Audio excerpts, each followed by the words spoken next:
puedan estar en este tiempo, en este espacio que llamamos A la Luz de la Palabra, donde estamos transitando un tiempo de aprendizaje con respecto a los tiempos finales. Para nosotros es de ánimo, por eso la palabra dice para que se animen unos a otros. Es que hablamos de estos tiempos, que la palabra habla tanto, que Jesús habló tanto, y que en el nuevo pacto se habla tanto del mismo. La segunda carta del apóstol Pedro. Primeramente, sepan que en los últimos días vendrán burladores con burlas, quienes procederán según sus bajas pasiones y dirán, ¿dónde está la promesa de su venida? Porque desde el día en que nuestros padres durmieron, todas las cosas siguen igual, así como desde el comienzo de la creación. Pues bien, por su propia voluntad pasan por alto que por la palabra de Dios existían desde tiempos antiguos los cielos y la tierra, que surgió del agua y fue asentada en medio del agua. Por esto el mundo de entonces fue destruido, inundado en agua, pero por la misma palabra, los cielos y la tierra que ahora existen están reservados para el fuego, guardados hasta el día del juicio y de la destrucción de los hombres impíos. Pero amados, una cosa no pasen por alto, que delante del Señor un día es como 1000 años y 1000 años como un día. El Señor no tarda su promesa, como algunos tienden a creer que es tardanza. Más bien es paciente para con ustedes, porque no quiere que nadie se pierda,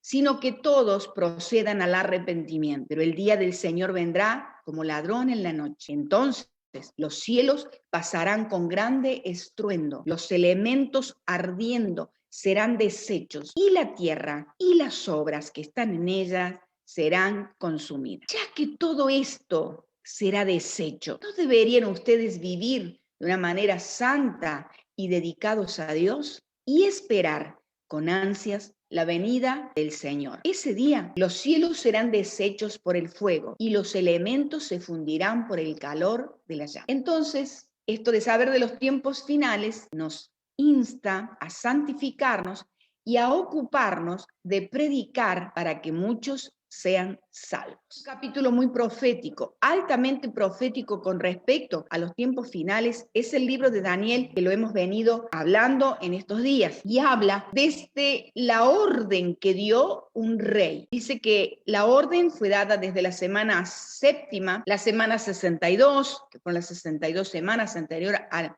Jesucristo, y falta una semana. Esa es la semana que estamos esperando. Ya se cumplieron las 7 semanas, recuerden que eran semanas de años, que son los 49 años que se demoró en la construcción de la ciudad de Jerusalén y del templo, hasta la muerte de Cristo. Todas estas cosas que hablamos ocurrió históricamente, desde que Nehemías y Esdras, los reconstructores, hasta la muerte de Cristo, pasaron 62 semanas. Si lo multiplicamos por 7, eso nos dará el resultado de que fue ahí donde se detuvo el reloj de Dios. Nehemías 4, del 16 al 17. Desde aquel día, la mitad de mis siervos trabajaban en la obra y la otra mitad tenía lanzas, escudos, arcos, corazas. Detrás de ellos estaban los jefes de toda la casa de Judá, los que edificaban el muro, los que acarreaban y los que cargaban, con una mano trabajaban en la obra y con la otra tenían la espada. Esto nos habla de que ellos edificaron, levantaron el muro, reconstruyeron las ruinas en tiempos difíciles, angustiosos. Los enemigos estaban por todos lados. Y Nehemías sigue el relato en el capítulo 6, 15 y dice, en medio de todo eso, fue terminado pues el muro el 25 del mes de Elul en 52 días. Eso fue sobrenatural. Y aquí trata el tema de un rey que dio la orden. Sabe pues y entiende que desde la salida de la orden para restaurar y edificar Jerusalén hasta el Mesías príncipe, habrá 7 semanas y 62 semanas se volverá a edificar la plaza y el muro en tiempos angustiosos. 7 semanas eran 49 años que duró la reconstrucción del templo de Jerusalén, y después vienen los años hasta la muerte del Mesías. Estos son datos importantes. En Nehemías 2, del 1 al 6, nos habla de dónde salió el mensaje. Sucedió en el mes de Nisán, en el año 20, de este rey que nombramos, el rey Artajerjes. Dice que estando él siendo el copero, estando yo siendo copero del rey, traje delante del rey el vino y lo serví al rey. Y como yo no había estado antes triste en su presencia, eso era una cosa impensada. Si estaba el rey haciendo fiesta, nadie podía estar con la cara larga ni entristecidos. No podía ser de ninguna manera, directamente eran eliminados. Pero él estaba sumamente triste, Nehemías estaba muy triste. Las noticias que él había recibido, las noticias que traían las personas que venían de Jerusalén, eran noticias devastadoras, desalentadoras. Estaba destruido el muro, el templo, no quedaba nada. Él estaba muy triste y el rey lo notó, por supuesto que notó su tristeza. La tristeza de él podía llegar a ser una sedición, una conspiración en contra del rey. Delante del rey no se hablaban cosas negativas, ni se hablaba de muerte, y él estaba muy triste. Entonces me dijo el rey: ¿por qué está triste tu rostro? Por lo que veo no estás enfermo. No es esto sino quebranto del corazón. Entonces temí en gran manera y dije: para siempre vive el rey. ¿Cómo no ha de estar triste mi rostro cuando la ciudad,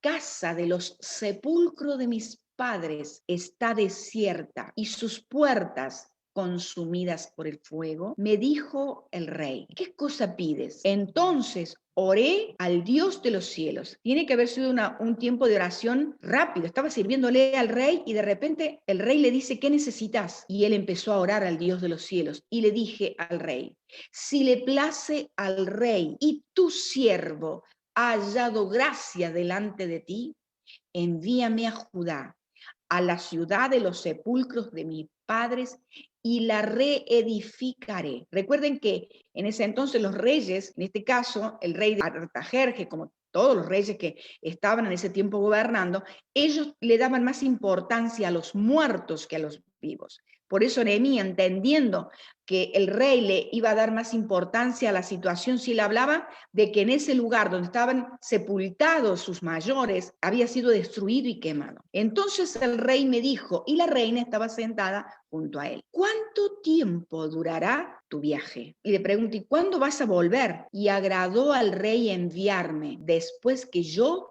le señalé el tiempo. Entonces, cuando la profecía venía desde la salida de la orden para reconstruir Jerusalén, el muro y el templo, pasaron 7 semanas.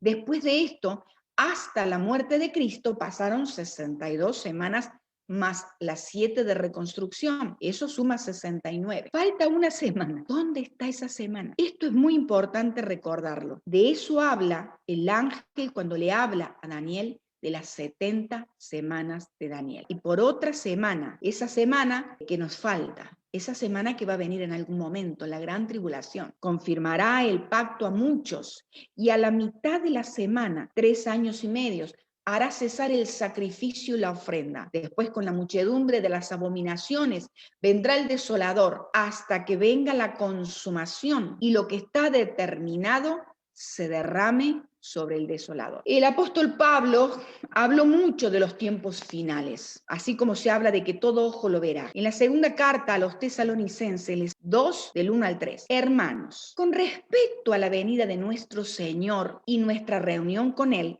les rogamos que no cambien fácilmente de manera de pensar. No se dejen asustar por nadie, ni siquiera por un espíritu, una palabra o una carta que pretenda aparecer como nuestra, en el sentido de que el día del Señor está cerca. Entonces acá marca 2 cosas: la segunda venida del Señor con respecto a la venida de Cristo, el final de la tribulación y nuestra reunión con Él antes de la tribulación. Aparentemente los hermanos ahí en la iglesia de Tesalónica habían recibido una carta con una firma falsificada, que la habían firmado como si hubiera sido Pablo el que firmaba. Ya había en esos tiempos cosas como esta. Esta apostasía no tiene que ver con el abandono de los creyentes, sino más a un nivel mundial. Fuera de Dios, eso es lo que dice la gente hoy. Fuera de Dios no queremos saber nada con Dios, no queremos tener nada que ver con Dios, ni con lo que Dios quiere, ni con lo que Dios pide, no, absolutamente nada. Y son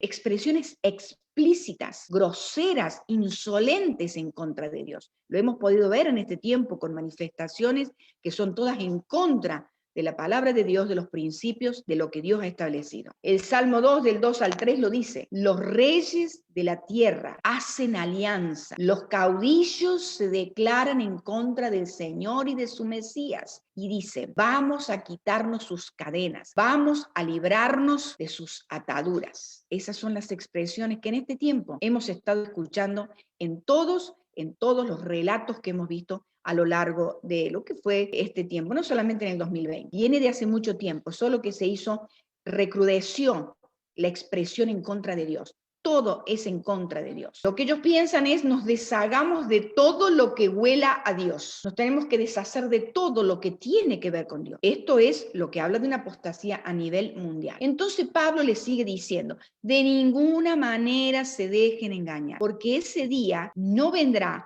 sin que antes venga la apostasía y se manifieste el hombre de pecado, es decir, el hijo de perdición, el cual se opone y se enfrenta a todo lo que se llama Dios o es objeto de su adoración. Llega al grado tal de sentarse en el templo de Dios y de ocupar su lugar, haciéndose pasar por Dios. ¿Se acuerdan que yo les hablaba de esto cuando todavía estaba con ustedes y se los advertí? Y ahora ustedes saben bien qué es lo que detiene el fin de que a su debido tiempo se manifieste. Porque el misterio de la iniquidad ya está en acción, solo que en este momento hay alguien que lo detiene, hasta que él a su vez sea quitado de en medio. Entonces se manifestará el malvado, a quien el Señor matará con el espíritu de su boca y destruirá con el esplendor de su venida. La llegada de este malvado, que es obra de Satanás, vendrá acompañada de gran poder y de señales y de prodigios engañosos y con toda falsedad e iniquidad para los que se pierden. ¿Por qué se pierden? Por no haber querido recibir el amor de la verdad para ser salvos. Por eso Dios les envía un poder engañoso para que le crean a la mentira, a fin de que crean a la mentira,